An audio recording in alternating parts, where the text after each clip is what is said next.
So I had a question. What if we will use motorization only in World War II as Germany? Can we win? How easy it will be? So we start by selecting 15 factories for infantry equipment and 30 factories for trucks. Let's make that 40. We remilitarize and also take production, construction, engineering and also artillery bonuses. We make civilian factories in the most developed parts of Germany. And also we select our scientists and start making flamethrowers to then add them to our motorization template. We also make our agency before we start the game. Here is our template of motorized division for now, but a lot of things is going to change here. We go ahead with cryptology department in our agency. After we did remilitarize, we are going with prioritize economic growth, because we will need a stable economy to maintain the production of our trucks. We also select the chief of army to get XP. After we have done prioritizing, we will need some time to pay off our method bills. Meantime, we take reorganizing the Wehrmacht. Now we go with inner cycle to then get Martin Bormann. And here, before getting our economic policies, we are getting this beautiful advisor who is lowering the costs of economic and trade policies by 33%, which makes our war economy cost 100 political power instead of 150. Why we take Bormann? We take Bormann because it's giving us a lot of political power. Now after Bormann is done, we take the currency reforms to lower the modifier from this very ugly national modifier. Now so we will not go with motorized infantry and we will stay on trucks, and now we get naval expert to get naval bonuses. Here our flamethrowers are done. Now we send our agents to France to get collaboration government to then seize France's factories, which we will again use to make even more trucks. We develop our modern maneuver warfare to get advisors for division speed, because we are going to need it. Now we adopt the new Panzer doctrine. Now we take KDF wagons to then move on to our research slot. Now we expand the Luftwaffe to get bonuses for our Air Force, because it's going to be one of the essential parts of winning in this game. We also take hospitals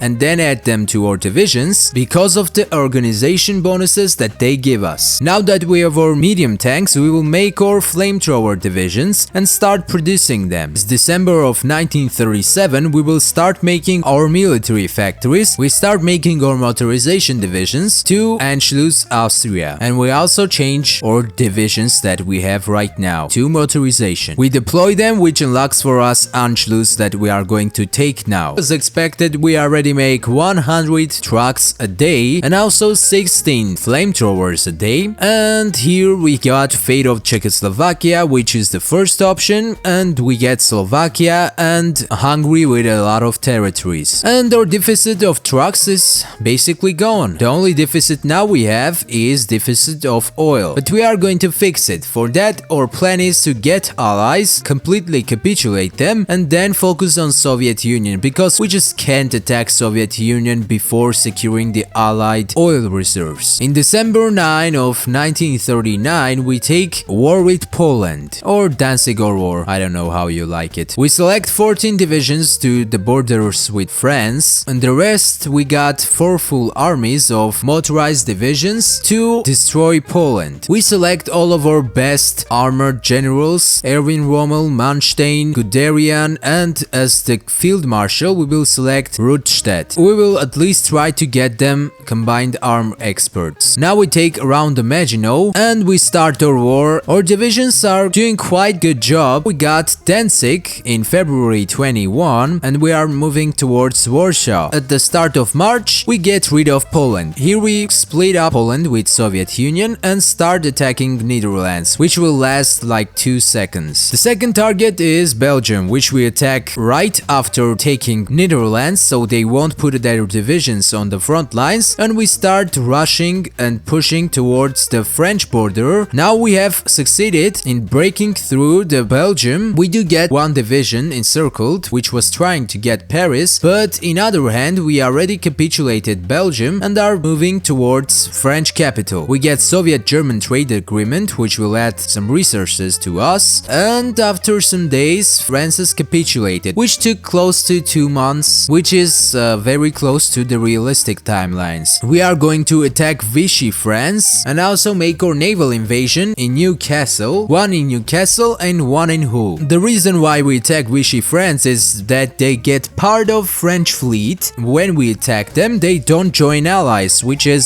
completely understandable. And after capitulating them well, we can get their fleet, and we can also get Spanish fleet if we need, and make some kind of navy to, of course, fight Britain. With the doctrines we got and also the German navy combined, they make a quite good navy. Here we completely destroy Vichy France and start moving our troops to Africa to completely finish them off.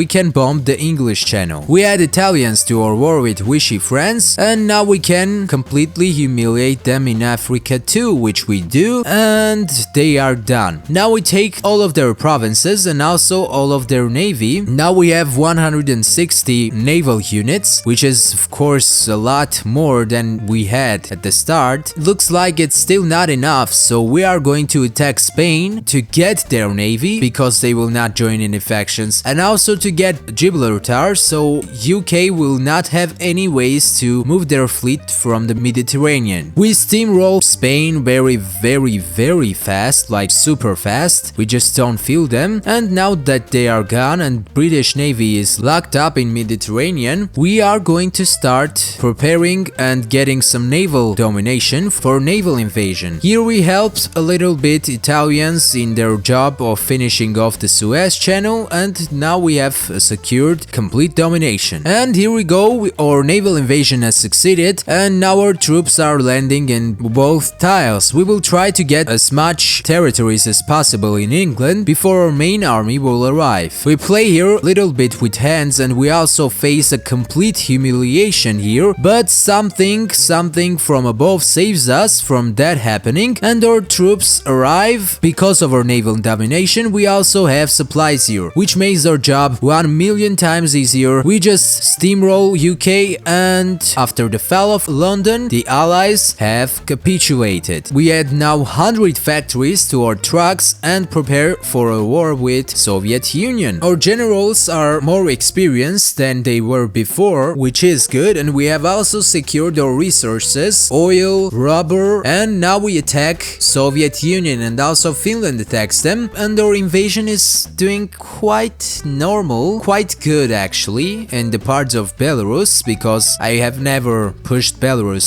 so fast in my life. I did push Ukraine because they have the terrain, but Belarus is just too hard, and we kind of pushed it really good. We take Lvov, and we also try to make encirclement, a huge one, in Ukraine. We take Vilna, and we move towards Riga, and here we got our encirclement of Soviet divisions. Close to 30 divisions were encircled here. Our divisions are pushing towards Kiev in Ukraine. They are doing a pretty good job, and here we try to get another encirclement in Ukraine, especially in the parts of Moldova, and we do succeed in it, which will also lock 40, close to 40 divisions. To be honest, I didn't see there too much. And here we also make another encirclement in Belarus. This will lock more than 30 divisions of Soviets, but I think, yeah, it's time to stop. It's time to stop, refuel, regain some energy, and after they will attack us very stupidly, take some provinces which we don't care about. Some time will pass, we will attack them again, and we will just destroy them. We start our invasion, which goes completely good, especially in the parts of Ukraine. We get Bolsheviks now, and we start pushing towards Stalingrad. Here we got Crimea in complete encirclement, and we just destroy them, take Sevastopol. Here we take Leningrad, and we also are very close to Moscow. Already took Stalingrad. We take Moscow from the hands of the Soviets. After some time, Soviet Union capitulates and leaves us with everything to take. Iran doesn't get any bonuses here, which I do disagree with. They should have some bonuses, you know, at least a little bit. Here we puppet the rest of Soviet Union after the Urals. Thank you for watching, and I'll see you next one. Goodbye.